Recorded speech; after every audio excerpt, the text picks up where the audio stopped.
Remo Rahim right. ఏంటి అసలు ఇండస్ట్రీకి ఎట్లా వచ్చారు మీరు? వెంకీ షూటింగ్ జరుగుతుంది రవితేజ గారు. అప్పటికి నాకు నరాలలో ఫస్ట్ ఫ్రేమ్ రవితేజని చూశాను మేడం. మార్నింగ్ మేము 7కి వెళ్ళాము. ఆ సేలార్లో జిమ్ పైన షూటింగ్. అతను నేను జిమ్కి వెళ్ళేసి వస్తాను, నువ్వు షూటింగ్ చూస్తూ ఉన్నా అని చెప్తే నేను అక్కడనే నించొని షూటింగ్ చూస్తున్నాను. 7 నుంచి 12 అయింది మేడం. అతను డ్యూటీ పూర్తి చేసుకొని వచ్చాడు. నాడు ఇంటికి వెళ్దామంటే నువ్వు వెళ్ళు, నేను రానని చెప్పేసి ఆయన వెళ్ళిపోయాడు. ఆయన వెళ్ళేసి మళ్ళీ సాయంత్రం 5 o'clock డ్యూటీకి వచ్చేవారికి నేను అక్కడనే నించొని షూటింగ్ చూస్తున్నాను. వీళ్ళు షూటింగ్ వాళ్ళు షూటింగ్ చేస్తే రవితేజ గారి దగ్గర ఒక మేకప్ మ్యాన్ శ్రీను గారు అని చెప్పేసి ఉంటారు. ఆయన గమనించారు. నాకు గమనించి సాయంత్రం 5:30కి ప్యాకప్ టైంలో వెళ్ళిపోయే టైంలో పిలిచారు నాకు దగ్గర. ఎవరబ్బా ఒక టెర్రరిస్ట్ లాగా చూస్తున్నావు, మార్నింగ్ నుంచి వెళ్ళి మేము టిఫిన్లు చేసాము, కాఫీలు లంచ్ చేసాము, నువ్వు జరగట్లేదు కదా.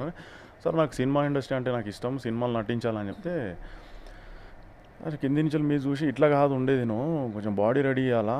నేను నార్మల్ గెటప్లో వెళ్ళాను మేడం. మిడిల్ క్లాస్ ఫ్యామిలీ అంటే ఎట్లా ఉంటుంది, అంతా మామూలుగా స్లిప్పర్స్ వేసుకొని అట్లా వెళ్ళా. ఇట్లా కాదు సినిమా ఇండస్ట్రీ రావాల్సింది, నువ్వు యాక్టింగ్ నేర్చుకొని బాడీ రెడీ చేసుకొని అప్పుడు ఫోన్ చేయని చెప్పి నంబర్ ఇచ్చారు మేడం. ఈ కాలంలో ఎవరు ఇవ్వకపోయారు. ఆ నంబరే ఇంత పేరు సంపాదించాను మేడం. ఆల్మోస్ట్ 80-90 సినిమాల దాకా చేశాను. ఆ నంబర్ ఇక్కడ దాకా వచ్చింది. దాని తర్వాత నంబర్ తీసుకొని ఇంటికి వెళ్ళాను, ఎక్సర్సైజ్ చేసుకొని కొంచెం కాస్ట్యూమ్స్ అవి చేంజ్ చేసుకొని ఆయన ఫోన్ చేయడం.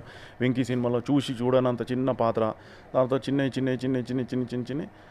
అట్లా హెవీగా పెరిగిన తర్వాత నేను కొంతమంది డైరెక్టర్స్ నేను చేసేటప్పుడు అసిస్టెంట్ డైరెక్టర్స్, ఇప్పుడున్న స్టార్ డైరెక్టర్స్, వాళ్ళ నంబర్స్ నా దగ్గర ఉండేది. వాళ్ళ సినిమాలు స్టార్ట్ అయ్యేది, నేను ఫోన్ చేసేది, రేమో వచ్చేసేయి అని చెప్పి. అట్లా అందరూ ప్రతి ఒక్క డైరెక్టర్, మన బాబీ గారైనా, హరిశంకర్ గారైనా, బోయపాటి సినిమా, వంశీ పైడిపల్లి గారైనా, పూరి జగన్నాథ్ గారు, వీళ్ళు నాకు, నేను ఏ ఆడిషన్స్కి వెళ్ళలేదు ఇప్పటిదాకా, ఏం లేదు, వీళ్ళ సినిమాలో నాకు అవకాశాలు ఎంతో అంత వస్తూ ఉంటాయి, చేస్తూ ఉంటాను అట్లా.